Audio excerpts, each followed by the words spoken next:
Assassin's Creed 4. So going in, I had heard time and time and time again that this was a good pirate game and a bad assassin game. And you know what?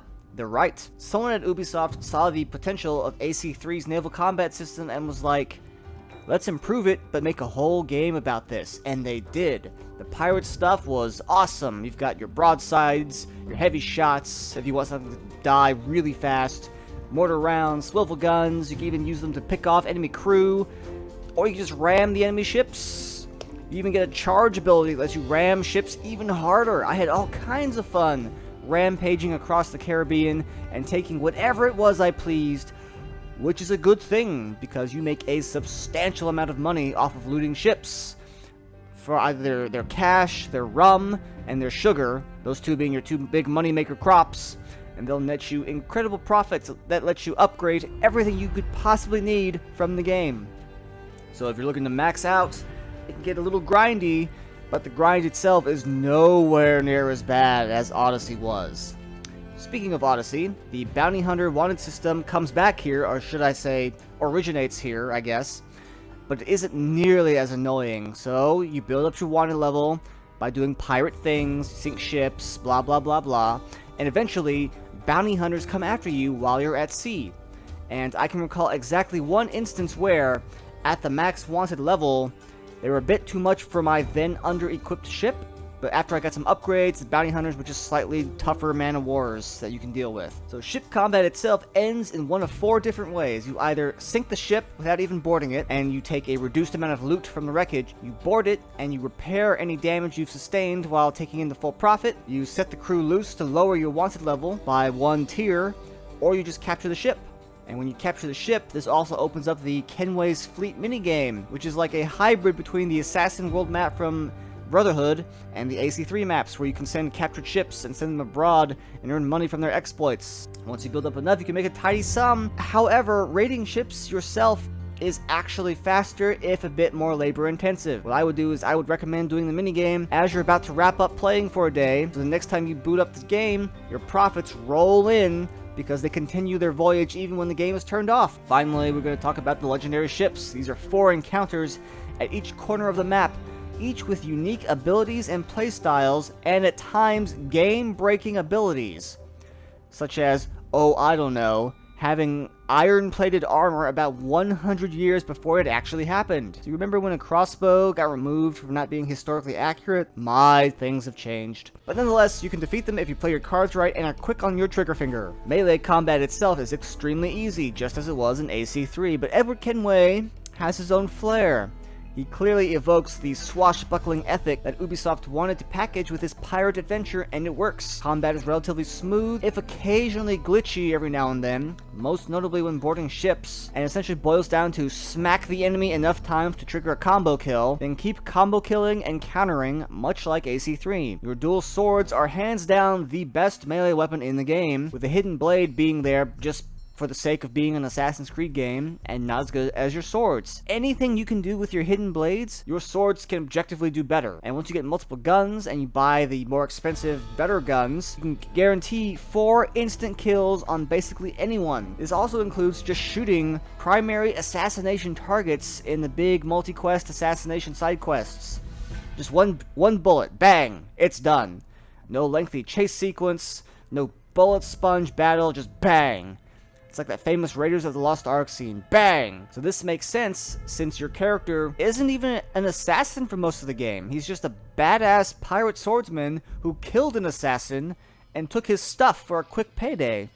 What's even funnier is that despite not being an assassin for a majority of the game, you're a better assassin than the actual assassins. There's even one point you actually capture the lead Templar, the one in charge, something the assassins have been trying to do for who knows how many years, and then you simply use him as a pawn because you want to make more money. So for most of the game, you're essentially one of those side characters from other AC games, except this time, the assassins aren't as important, and the side character is now the main character. It'd be like, oh, I don't know, you had a game that was about Bartolomeo, and every now and then Ezio popped in, but Ezio wasn't really that good, and Bartolomeo was actually, you know, the badass of the group, and Ezio's just, nah, he's just kind of there. That's that feeling of you as Edward. This, of course, brings me to, unfortunately, the actual assassin part of the game. It's not really good. Now, keep in mind, when I say assassin, I don't mean when your character becomes an assassin. I mean the bread and butter that makes up your typical AC experience, which is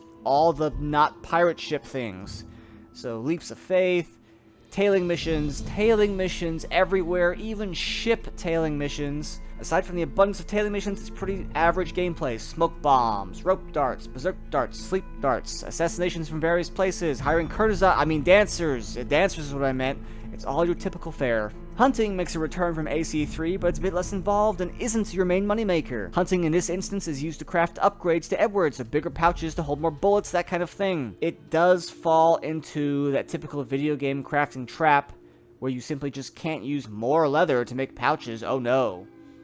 You need great white shark hides, or albino monkeys, or the elusive left hand of Bigfoot to craft your 4th ammo pouch, because video games. The Templars this time around are after some kind of first-person spying device that lets you see through the eyes of people in real time if you have their blood, which at least is different from chasing after the apple for the upteenth time, and at least is explained, unlike AC Liberation. Sadly, I wish the story had been able to convey the same level of swashbuckling, dashing flair that the pirate gameplay has. Instead, you talk a few times with historical pirate figures like, I don't know, Blackbeard, and then he's like, oh no, you start mourning them when their overly dramatic death sequence occurs, when you've barely had any interaction with them to actually care. So the game tries to portray this story of a man entirely obsessed with wealth and having the time of his life while slowly sinking into despair and irrelevance and just feeling hollow before finally finding redemption and purpose with the assassins. But it all ends up feeling a bit forced. And it comes up a few times actually, just feeling forced.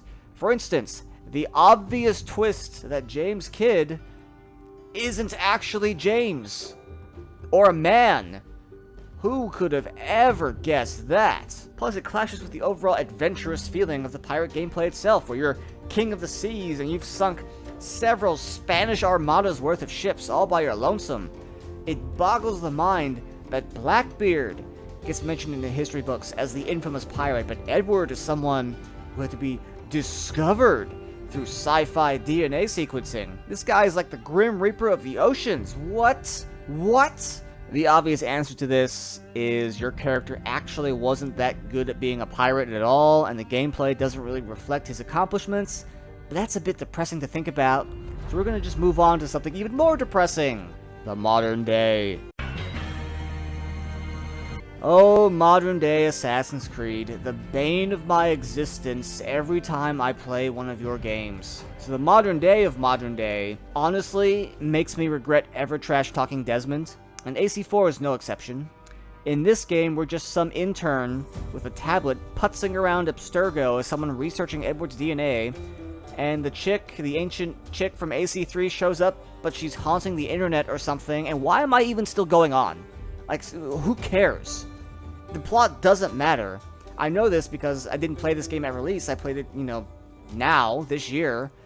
So, the whole plot doesn't matter because they chose to resolve it off-screen in a comic book as opposed to caring enough to put it in their games anyway. No one cares! Point being, modern day was bad before, and it's way worse now, and has never recovered from Desmond dying. It just hasn't recovered. When all is said and done, I absolutely enjoyed my time with Black Flag, but I don't know if I would ever play it again. It was fun to play. I got 100% sync on everything because I had so much fun with it. It was occasionally slightly frustrating to get at times, but I don't think it's something I would ever go back to unless it was part of some greater Assassin's Creed marathon or something. For me, Black Flag was one of those, I played it, I had fun, thanks for the ride type of events. And that's something that I would see myself going back to time and time again. But overall, I did have fun with it. But that's it for me. Thanks for watching, everyone. As always, if you like what you see here, feel free to reach out to us on Twitter. And of course, don't forget to like, comment, and subscribe. My name is Axelon from Enthusiasts.com. And I'll see you guys next time.